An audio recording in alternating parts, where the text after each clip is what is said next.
और चलिए अब बढ़ते हैं आगे। एसआईआर फेज 3 16 राज्यों और 3 यूटीएस में 30 मई से शुरू होगा एसआईआर। ईसीआई ने दिल्ली, पंजाब, हरियाणा जैसे राज्यों में विशेष गहन पुनर्निरीक्षण यानी कि एसआईआर के तीसरे चरण का शेड्यूल जारी कर दिया है। जबरदस्त विवाद के बीच में अब तीसरे चरण की घोषणा कर दी गई है। चुनाव आयोग ने गुरुवार को 16 राज्यों और 3 केंद्र शासित प्रदेशों के लिए मतदाता सूची के एसआईआर के तीसरे चरण का पूरा कार्यक्रम जारी कर दिया है। यह अभियान 30 मई से शुरू होगा। हिमाचल प्रदेश, जम्मू कश्मीर और लद्दाख को फिलहाल इसमें शामिल नहीं किया गया है। चुनाव आयोग ने कहा कि एसआईआर फेज 3 की समय सारणी राष्ट्रीय जनगणना की सूची बनाने के काम के साथ जोड़कर बनाई गई है ताकि दोनों काम एक साथ आसानी से हो सके। हिमाचल प्रदेश, जम्मू कश्मीर और लद्दाख को छोड़कर पूरे देश में मतदाता सूची का पुनर्निरीक्षण अब फेज 3 में लगभग पूरा हो जाएगा। इन तीनों जगहों पर जनगणना के दूसरे चरण के पूरा होने और ऊंचाई वाले बर्फीले इलाकों में मौसम को देखते हुए बाद में अलग से तारीख घोषित की जाएगी। इस चरण में अंतिम मतदाता सूची 7 अक्टूबर को प्रकाशित की जाएगी।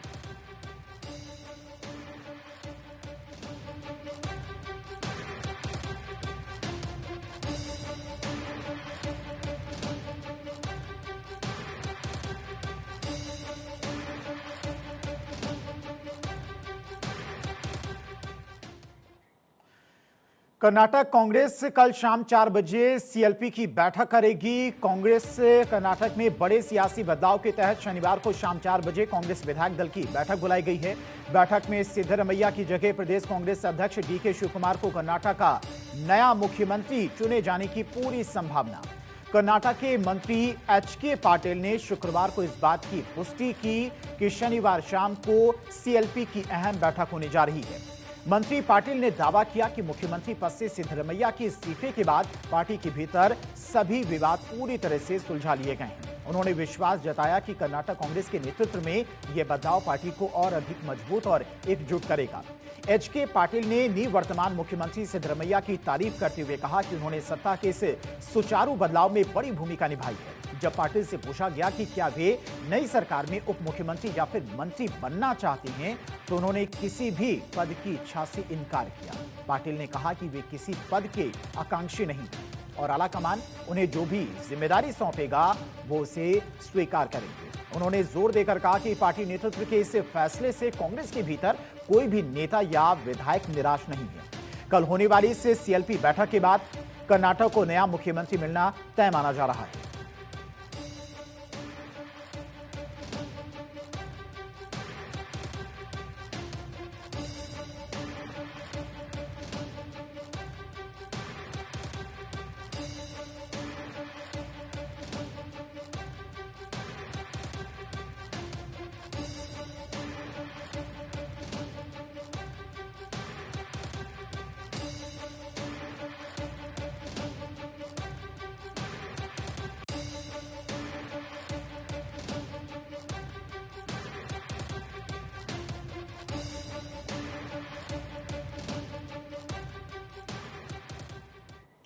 तीस मई को होगा नौसेना शौर्य वाटिका का लोकार्पण। 30 मई को लखनऊ में नौसेना शौर्य वाटिका का भव्य लोकार्पण होगा।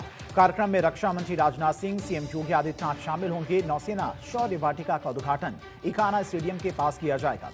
राजनाथ सिंह 11:10 पर लखनऊ एयरपोर्ट पहुंचेंगे। इसके बाद 11:25 पर कार्यक्रम स्थल पर पहुंचेंगे। उद्घाटन समारोह सुबह 11:30 बजे से दोपहर 1 बजे तक चलेगा। रक्षा मंत्री लखनऊ कानपुर एक्सप्रेसवे की अंतिम समीक्षा भी करेंगे। इस एक्सप्रेसवे का उद्घाटन जल्द ही प्रधानमंत्री नरेंद्र मोदी कर सकते हैं। एक्सप्रेसवे बनने से लखनऊ कानपुर की दूरी 45 से 50 मिनट में तय होगी और कार्यक्रम के बाद रक्षा मंत्री राजनाथ सिंह दिल्ली के लिए रवाना होंगे।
कल मुख्य जनगणना अधिकारियों की बैठक का होगा उद्घाटन। पश्चिम बंगाल के मुख्यमंत्री शुभेंदु अधिकारी कल राज्य सचिवालय के नबन्ना सभागार में मुख्य जनगणना अधिकारियों के एक सम्मेलन का उद्घाटन करेंगे।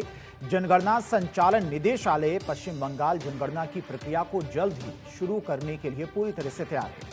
11 मई को राजपत्र अधिसूचना के प्रकाशन के माध्यम से राज्य में जनगणना प्रक्रिया को तत्काल शुरू करने के लिए पश्चिम बंगाल सरकार को मिली थी आधिकारिक मंजूरी। सम्मेलन में जनगणना अभियान की वर्तमान स्थिति पर प्रकाश डाला जाएगा, जिसके बाद जनगणना 2027 के शुभारंभ का अनावरण किया जाएगा। राज्य में जनगणना कार्यों पर मुख्यमंत्री के विचार और मुख्य जनगणना अधिकारियों के प्रशिक्षण पर भी चर्चा होगी।